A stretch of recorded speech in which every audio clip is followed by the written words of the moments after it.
90% masalah itu akan selesai oleh pengenalan akan Tuhan. 10% karena Tuhan jawab doa. Kalau kita kenal Tuhan ya, ada banyak hal itu yang kita kira itu masalah. Setelah kita kenal Tuhan lebih baik lagi, lebih dekat. Nggak masalah tuh. Orang itu kalau sudah panik, buta secara rohani, Tuhan pun dituduh. Padahal Tuhan itu sumber segala-galanya yang baik. Yesus redakan angin ributku. Nomor 1, kenapa angin ribut hidup kita yang di hati dulu harus reda? Lalu setelah itu kondisi keadaan sekeliling kita nanti pasti menyusul. Why? Karena kita harus yakin dulu. Nomor pertama, Yesus berjanji membawaku aman sampai ke tujuan. Kalau Tuhan yang perintahkan, ayo bertolak ke seberang, itu sudah lebih bagus dari asuransi manapun. Firman Tuhan itu jaminan. Tuhan yang suruh, aku tinggal melakukan.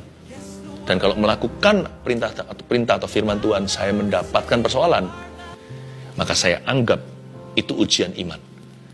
Saya tahu Tuhan tidak akan melepaskan tangan. Bersamamu Tuhan, kukalahkan musuh dan lompati tembok. Haleluya. Yesus berjanji membawaku aman sampai ke tujuan. Dalam setiap instruksi Tuhan, selalu ada janji. Tuhan tidak pernah suruh kita ke sebuah tempat, lalu Tuhan tidak janji menyertai. Dan dalam hal ini, waktu Tuhan berkata, mari kita bertolak ke seberang, Tuhan sudah menjanjikan a safe arrival over there. Tuhan sudah menjanjikan pendaratan yang aman. Gak ada orang naik pesawat aja loh, padahal bukan maha kuasa. Itu teknologi belaka. Selalu dikatakan, kita akan mendarat dalam waktu 2,5 jam. Nanti saya akan kembali untuk memberitahukan, untuk kita pasang sabuk pengaman. Gak ada pesawat yang bunyinya begini, selamat datang di airline ini. Ya, semoga kita akan mendarat dengan aman. Mungkin kita akan keluar dari pesawat segera. Maka airliners kami atau company perusahaan ini menjanjikan kita hampir-hampir akan selamat.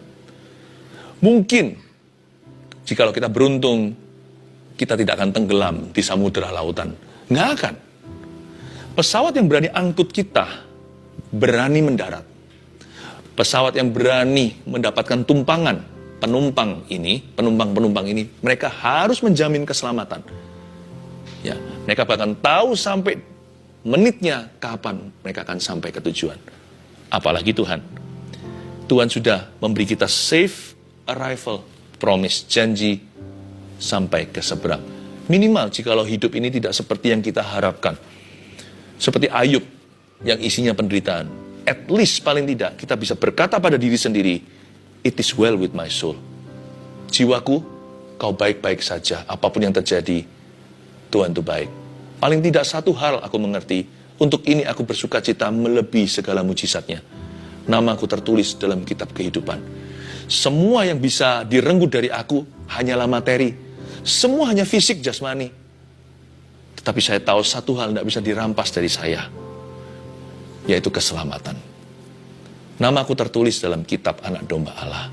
Damai sejahtera itu sudah menjadi bagianku forever and ever, hidup yang kekal.